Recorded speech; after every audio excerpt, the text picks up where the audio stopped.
There is a new era of YouTube upon us. And what I mean by that is that YouTube is becoming Hollywood, but this isn't as big a problem as you might think. So what do I mean by this? Well, Hollywood has quickly devolved into just making series. When one movie does well, you just want to double down on that movie over and over again because movies are so expensive to make that it's not worth experimenting on something new when you have a perfectly good Toy Story 7 you can make, or Fast and Furious 19. And while YouTube started out as a very creative thing where you just made whatever you wanted, it's now changed to be more like Hollywood.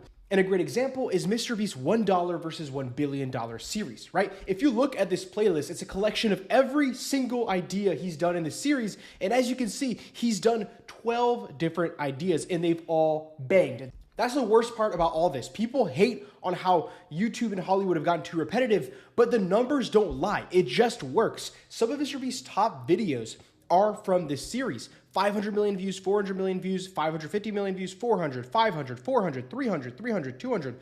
These videos are crushing. Or look at Mr. Beast ages 1 to 100. One video here, video 3 months ago, and a video 2 years ago. Doing what has already done well just works.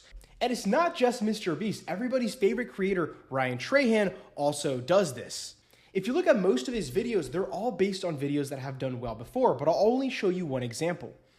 This video over here called I Metal Detected 100 Miles of Beach looks very, very similar to Dude Perfect's idea over here, Metal Detector Battle, in terms of the topic and the thumbnail style as well. YouTube's success has become a playbook that you can rinse and repeat over and over and over again. But while this is a huge problem for Hollywood and it means that there's a lack of original content, this is not a big problem for YouTube because of one very specific reason. See, Hollywood is really hard to get into. Like I said, the movies cost a lot of money to make. We're talking hundreds of millions of dollars on a single movie, which is part of the reason why Hollywood just doubles down on the same thing. When one movie does well, they do the same one over and over and over again. But YouTube is completely different. Anybody can hop on YouTube. And since anybody can hop on YouTube, that means there will always be new players on YouTube making new ideas they've pulled out of thin air that just came into their brain for no reason, and they'll be making new content. And so while Hollywood is stuck with the same small pool of banger movies that they have to rip and rip and rip over and over again, YouTube will always have small players, new people coming in and trying the most crazy random content ever. A lot of it's gonna flop, most of it's not gonna do well, but a small percentage of it is gonna do well, and then that's gonna lead to innovation.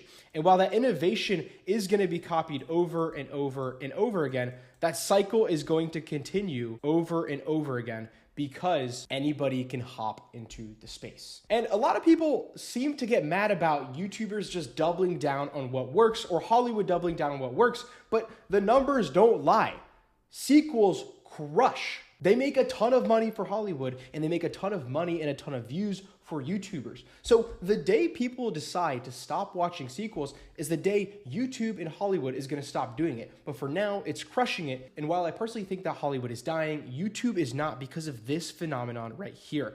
Anybody can hop into the space, which means there will always be fresh inspiration, fresh content being made that can change the platform's meta. Anyways, peace.